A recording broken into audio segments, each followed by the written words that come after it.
በሰሙነ ሕማማት ውስጥ ያሉ ቀናቶች ስያሜያቸውና ትርጉማቸው ምንድን ነው? ሰኞ መርገመ በለስ ትባላለች። ጌታችን ከቢታንያ ሲወጣ ተራበ።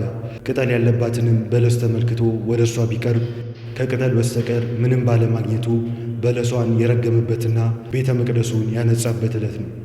ማክሰኞ የጥያቄ ቀን ትባላለች። አይሁድ ጌታችንን በሥልጣኑ የጠየቁበትና ክርስቶስም ደግሞ በምሳሌ ያስተማረበት ቀን ነው። እሮብ ምክረ አይሁድ ይባላል።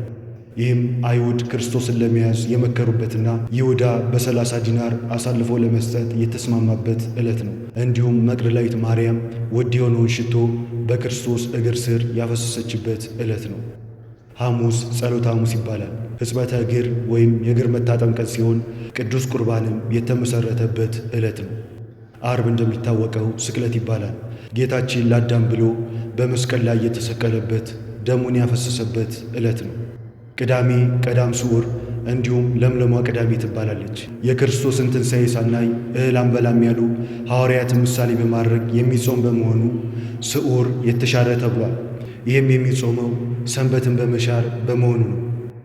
እንዲሁም ለምለሟ ቅዳሜ የተባለው የምሥራች ነጋሪ የሆነው ቄጤማ ስለሚታደልበት ነው። ከተማራችሁበት ይህንን ቪዲዮ ለሌሎች ሰዎችም ሼር አድርጉላቸው።